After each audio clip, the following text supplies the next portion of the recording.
Student, धारा विद्युत के अब इस लेक्चर में हम लोगों को सेलों का संयोजन के बारे में पढ़ना है। तो पहला जो हमारा टॉपिक रहेगा वो रहेगा सेलों का श्रेणी क्रम संयोजन।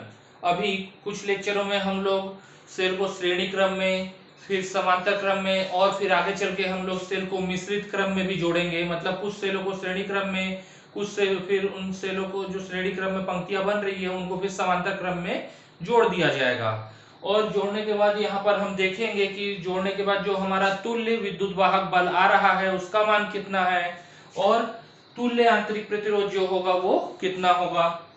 उसके बाद ही हम निकालेंगे कि सेल को किस प्रकार जोड़ा जाए और किस परिस्थिति में कैसे जोड़ा जाए, कि श्रेणी क्रम में जोड़े तब अधिकतम विद्युत धारा मिलेगा, कि समांतर क्रम में जोड़े तब अधिकतम विद्युत धारा मिलेगा, कि मिश्रित क्रम में जोड़े ताकि हमको अधिकतम धारा मिल सके। अलग अलग कंडीशंस हमको देखने हैं। परीक्षा की दृष्टि से ये टॉपिक काफी इंपॉर्टेंट रहेंगे। अगले कुछ लेक्चर्स, अगले कम से कम 4-5 लेक्चर जहां पर सेलों का संयोजन के बारे में हमको पढ़ना है, तो इसको थोड़ा ध्यान से समझिए। तो चलिए मान लेते हैं कि यहाँ पर दो सेल हम लोग ले रहे हैं। पहले सेल का विद्युत वाहक बल है E1, दूसरे सेल का विद्युत वाहक बल है E2। दोनों सेल को हम लोग श्रेणी क्रम में जोड़ दे रहे हैं। मान लेते हैं कि टर्मिनल बिंदु A और B के बीच में सेल E1 और बिंदु B और C के बीच में सेल E2 जुड़ा हुआ है। सेल E1 का आंतरिक प्रतिरोध R1 और सेल E2 का आंतरिक प्रतिरोध R2 है। अब ये मान लेते हैं कि इन दोनों सेल का जो श्रेणी क्रम संयोजन है इसका एक तुल्य विद्युत वाहक बल वाला सेल ले रहे हैं। मतलब श्रेणी क्रम संयोजित करने के बाद जो कुल मिला के हमको विद्युत वाहक बल मिलेगा उसी के तुल्य विद्युत वाहक बल जो है EQ एक सेल ले लेते हैं। इस सेल का जो प्रारंभिक सिरा और अंतिम सिरा होगा वो A और C के बीच में ही होगा, और जो तुल्य आंतरिक प्रतिरोध है उसको ले लेते हैं REQ। श्रेणी क्रम संयोजन है, बाएं तरफ जो है सेल को अलग अलग लिया जा रहा है और दाहिने तरफ उसी का एक तुल्य परिपथ लिया जा रहा है और तुल्य सेल लिया जा रहा है।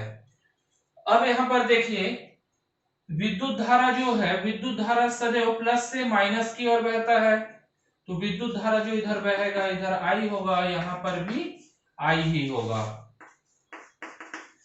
अब इस फॉर्मूला से देखिए आपको विद्युत वाहक बल और विभवांतर के बीच का संबंध पता है। V बराबर होता है E माइनस I गुणित R। तो यहाँ पर पहला सेल जो है, पहला सेल किसके बीच में है? B से A के बीच में है। तो यहाँ पर हम लोग लिख सकते हैं क्या, V AB बराबर E1 माइनस I गुणित R1 AB के बीच में ले रहे हैं। उसके बाद इसी प्रकार BC के बीच में लिया जाएगा तो हम लोग विभवांतर V BC is equal to आ जाएगा E2 माइनस I R2। अब A से C के बीच में जो कुल विभवांतर है V AC, ये किसके बराबर हो जाएगा? AB के बीच में जो विभवांतर है और BC के बीच में जो विभवांतर है दोनों के योग के बराबर हो जाएगा। इन दोनों समीकरणों से VAB और VBC का मान रख दीजिए तो यहां पर आ जाएगा E1 minus I R1 plus E2 minus I R2। यहां पर अब विद्युत वाहक बल को एक साथ ले लेते हैं तो E1 प्लस E2 आ जाएगा और I को कॉमन निकाल दें तो माइनस I कॉमन निकलेगा। यहां पर आ जाएगा R1 प्लस R2। ये क्या आ गया? AC के बीच का विभवांतर। इसको समीकरण 1 कर दीजिए। अब तुल्य परिपथ के लिए देखिए AC के बीच का विभवांतर अगर मैं निकालना चाहूं डायरेक्ट विद्युत वाहक बल और विद्युत वाहक बल E और विभवांतर V के बीच के संबंध से, तो VAC बराबर निकल जाएगा EQ यानी इक्विवेलेंट, इक्विवेलेंट यानी तुल्य, minus I into R EQ। इसको समीकरण 2 कर दीजिए। समीकरण 2 और 1 की तुलना कीजिए। समीकरण 2 और 1 की तुलना करने पे हम देखेंगे कि तुल्य विद्युत वाहक बल EEQ जो है उसका मान E1 प्लस E2 के बराबर है, तथा तुल्य आंतरिक प्रतिरोध जो है उसका मान REQ बराबर है R1 प्लस R2। ये हो गया तुल्य विद्युत वाहक बल और ये हो गया तुल्य आंतरिक प्रतिरोध। अब मान लीजिए हमेशा जरूरी तो नहीं है कि हम मात्र दो दो सेल ही जोड़ते चले, हम n नंबर ऑफ सेल जोड़ सकते हैं। अब n का मान अगर 2 सेल है तो 2, अगर 5 सेल है तो n का मान 5।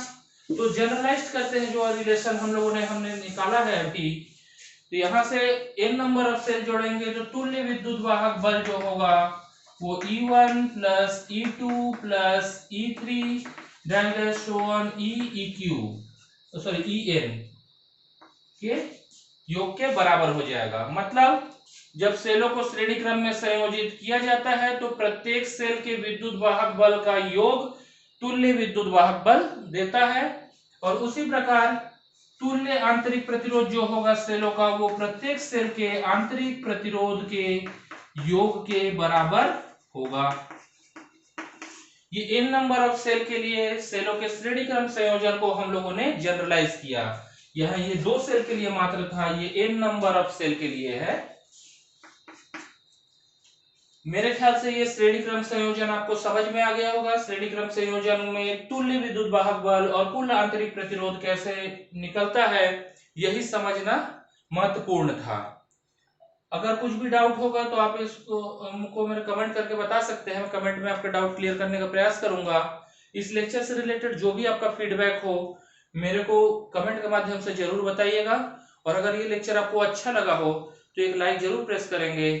धन्यवाद।